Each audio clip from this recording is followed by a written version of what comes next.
Okay, y'all. It's late, but here's midday manna, y'all. And it's gonna be quick because although I feel better, my stomach still sounds like those trumpets, tubas, horns, whatever those instruments was playing. When the people would go praise the Lord before they would go to battle, and they were playing all those instruments and had the horns blasting. That's what my stomach sound like. So I'm gonna hurry up before y'all hear my stomach beatboxing uh in this video. So we're gonna be quick today with midday manna. But I'm gonna be obedient and I'm feeling better, but we're gonna be quick because I got the human beatbox stomach going on over here. The trumpets is blowing in my stomach. So we are in First Samuel 15. So Saul is king. And the Lord has told Saul to go and defeat the Amalekites. He said, go ahead, I'm going to be with you, I'm going to deliver you. But he gave him some instructions.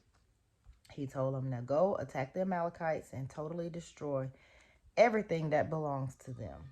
Do not spare them. Put to death men, women, children, infants, cattle, and sheep, camels, and donkeys, like everything.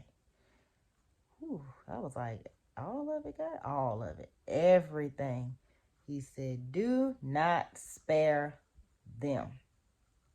All of it. Okay. So now we're gonna go down. We're gonna fast forward down. Saul go in, he attack him, you know.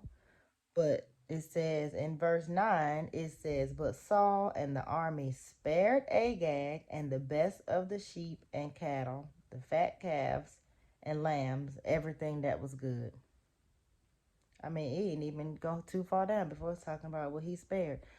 Fast, we're gonna reverse, back up. God said, do not spare. Do not spare them. Let's go back down. But Saul and the army spared. Okay, so he didn't listen. All right. So now we gonna move on, cause Saul ain't listening. Let's see what happened.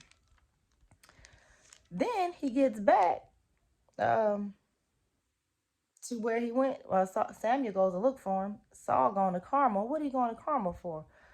Oh, he went there to go set up a monument in his own honor. His own honor, not God's. His own honor. So Saul got the big head. God like that. So you didn't listen, and now you setting up monuments in your own honor. Okay, okay. So Samuel's like, what you doing? What you doing? He said you were supposed to carry out the Lord's instructions. Saul, I did carry out the Lord's instructions. Samuel like, but what is this? What's this sheep I hear? I hear sheep bleating. What's this bleating of sheep I hear? What is this lowing of cattle that I hear? I ain't supposed to hear that. We're supposed to spare nothing. Why I hear animals? Saul, the soldiers bought them from the Amalekites. Oh, the soldiers did it. So you the king? You the king? Oh, but the soldiers did it. Come on now. Have some accountability. Oh, the soldiers did it. They just did it on their own. I bet. Okay. Okay. So Samuel just like stop. Stop. Because he hearing excuse after excuse after excuse. He like, stop. Let me tell you what the Lord said to me last night. And he says, although you were once small in your own eyes, did you not become the head of the tribes of Israel? You were. Let's remind you. Let's remind you. Let's go back to 1 Kings 9 and 21 when Samuel first went to Saul to tell him that he was going to be king, and he says, "But am I not a Benjamite? Benjamite from the smallest tribe of Israel, and not my clan the least of all the clans in the tribe of Benjamin?" So I'm not only am I from the smallest tribe, but I'm from the least clan in the smallest tribe. Like what? Like me. So do you not see that you even saw yourself as that small, and God made you ruler over all of Israel? When you even doubted yourself, when you even thought less of yourself, God elevated you, and now you're forgetting, and now your head is big, and you're out here making monuments to yourself. Okay, and then making excuses. No accountability. No accountability. Somebody else. The soldiers did it. Say, come on now. Okay.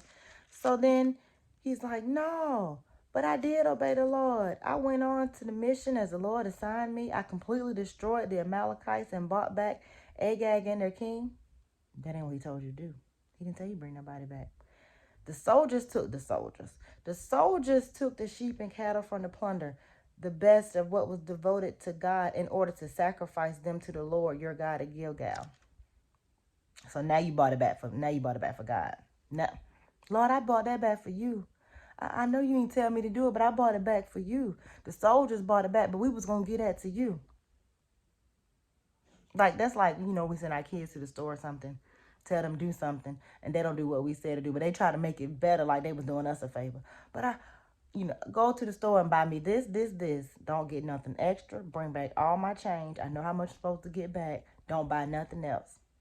We come back, we got $2 left in pennies, nickels, and quarters. Like, what is this? No, I got some ice cream, and then remember that day you said you wanted a bag of chips. So I got. Did I did I ask you to buy me? What did I tell you to do?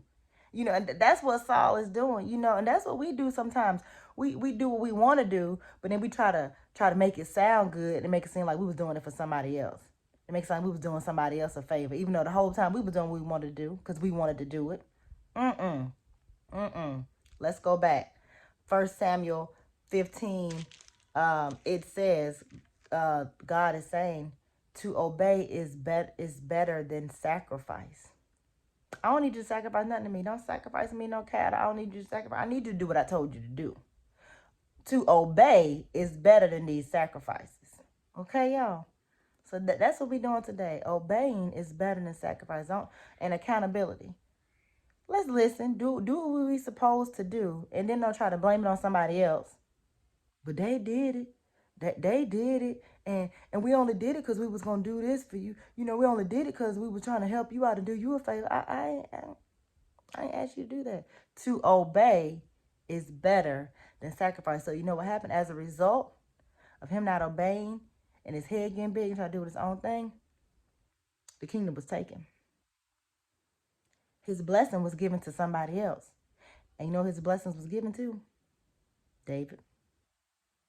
His blessings were given to David because he not only could he not follow instructions, but when he was asked about it, he had zero accountability. Because if he had owned up to it, he may have been given another chance. But zero accountability.